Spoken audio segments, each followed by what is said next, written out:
It's Godzilla, and then there was Nobody Puts the Reins on Kong, and then there was Kong Bows to No One. How cool is it being in a Godzilla versus Kong film? It's I mean, just the title alone is sort of iconic, regardless of what you're going to do or do in it. So it's sort of, you know, when that comes up, it's pretty thrilling. Cool is right. Cool is the right word. You know, it is just a fortune when these type of projects come to your life. You know, when they put such a beautiful character like Simmons in my hands, this is just a gift. Not only because it's one of these franchises that are so beautiful and so successful, and it's a genre that I always wanted to explore, and the type of film that I wanted to be a part of at some point in my life. But also what I found in the character and everybody around this project, to me is about the human experience. I mean, it's a really cool thing to be a part of.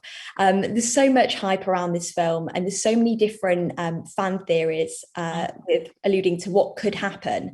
Have you read any crazy theories that you think would actually be quite cool? No, I haven't. I wish I had now, though. I really want to know what they are. I haven't. I'll go look, though, now that you've given me that hot tip. How difficult has it been to keep so tight-lipped about the ending? Yeah, well, it is difficult, because but it's like any other film, like in any other film, you try not to spoil the end, because of obvious reasons. I enjoy very much reading the script, and if someone has spoiled the end, then it wouldn't have been cool for me. And then I knew everything about shooting the film, but still, we didn't know how everything will develop.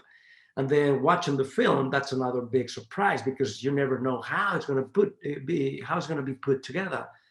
And so I think we should let people find that out, because it's a beautiful surprise. That's why people hate spoilers, because you want to be surprised, but it's difficult, especially in a film like this. On the upside, sometimes, you don't really know how these things are going to pan out. So before I'd seen it, I didn't necessarily know. And I was like, so, I felt it was easier then when I was in the dark, but now I've seen it, it's harder to keep stum. Who are the people in your life that have been asking what happens? I've got a friend who's a big Godzilla fan, and he has been asking. I just keep telling him I don't know. Because I didn't understand a lot of what was going on. I just sort of feign complete ignorance. That's usually been my tactic. And you're still getting bombarded with texts, tell me. Yeah. You're it's not going to happen. I always tell them, have you seen Rocky? Okay, Rocky and Apollo. You see, that's what this is. And no one knows when they're fighting. No one knew who will win, right? So think about that. Just wait, hold on, be patient, and your patience will be paid off. How cool was it to say it's Godzilla? Because there's a lot of comments in the trailer and people are like, that gave me chills. Yeah, it's funny, there were 3 lines of mine that were all sort of so silly as to be great. And I was so excited that I got them. And we all had a bit of a joke on set about which one was going to make the trailer. It's Godzilla. And then there was Nobody Puts the Reins on Kong. And then there was Kong Bows to No One was the other one. And there was a lot of debate about which one would make the trailer. And I'm pretty chuffed to say that all 3 actually made the trailer. So you did it. I feel that I've reached the pinnacle of my career, basically. Yeah. Pete, Godzilla and Kong are obviously such iconic characters. Who would you say is your spirit titan animal? Any monster that exists. Who's my spirit titan? That's great. I love that. it should be Kong. Yeah. Definitely Kong. I can relate to that.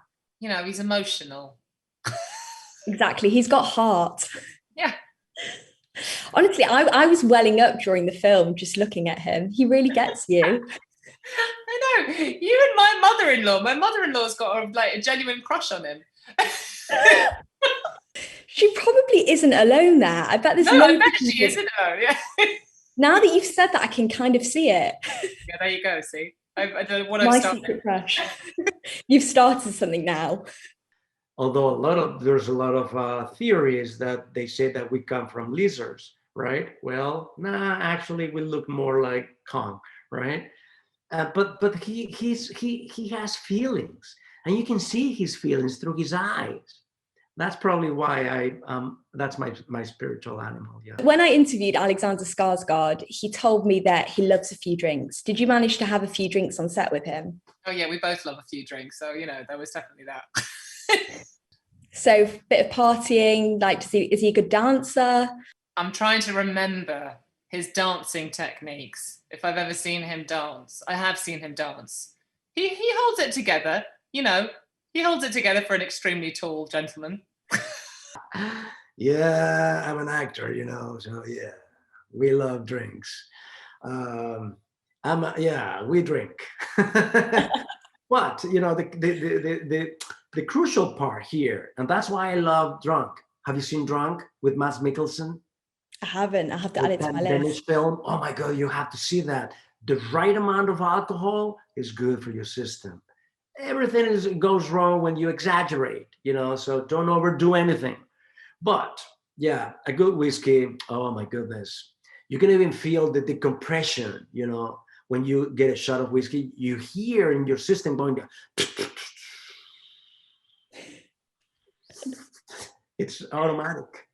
Whiskey's always the drink that I wish I liked. I feel like it's very cool if you're a whiskey drinker. But you don't like it? I don't like it. No. You haven't given yourself a good chance. So just be patient, just like the end of Godzilla and Kong. Be patient and you will like it. If it's right, Scottish, the real thing, a small little taste here and there, put a couple of ice cubes there so the flavor can boom, explode. And then oh my goodness, then you give us a call and let us know how happy you were. I'll give it a go and channel you. And in the film, Gia has a toy Kong. Do you have anything from your childhood that you still have today that like comforts you? I do. I don't use it anymore. My daughter uses it. I've got a little teddy bear that I had when I was a baby that I called Bisky because he looked like a biscuit. I don't think he did look like a biscuit, but anyway, he was called Bisky. My daughter now has it and loves it. So, That's cute that you passed it down to her. Oh, that's really sweet. Maybe you could get her a toy Kong. I think she'd probably love that. She's quite into the idea of Kong. She's never really seen it, but she'd, never seen him or anything to do with it. But the idea of a giant, ape, she's very into. I don't get attached to, material things very easily. Only my guitars, that's the only thing that I'm really attached to. And by the way, I will recover a guitar that I bought, my first guitar when I was 17. I bought that in Spain and I passed it over to my niece, and she just told me that she's not into it. So I will recover that.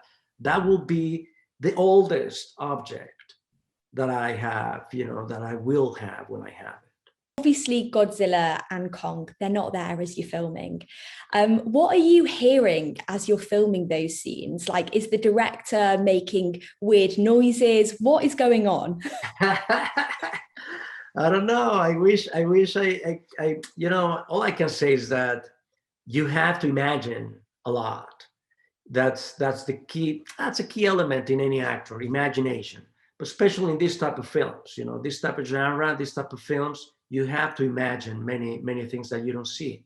So that's one of the fun parts of it, and that's why you want to see the results so much, because you want to see how that was put together. It can range from a light on a wall, like someone's got a flashlight and they're just like moving it, or to the director like growling, which happened a lot. And I was never very good with that as a command, because I just start giggling. I'm very easy to giggle, and it's like that was not good for me. Or sometimes it can be, a picture, some sort of picture, or like, someone holding a laptop screen up with a picture. Also not great. Generally your imagination is the easiest, but you've got to just make sure that you get the eye line right. Otherwise, you can ruin everything by looking too low when actually you're meant to be looking up here. So did you break a few times then with Adam's growls? Did I all the time? I broke. I mean, I was a disaster. There's a scene in the Alexander and I had the sort of ships that we're in are called the Heaves, and we found it. We weren't ever sure whether we were meant to say H-E-A-V or heave, and he ended up going heave quite a lot, as if you're sort of like trying to push something up the hill. And he would say it to me under his breath all the time at crucial moments, like when I'm having to act G-force in a close-up, which is a very difficult thing to do, mind you. And I would giggle every time he said that word. So that was problematic for me. Yeah, not ideal.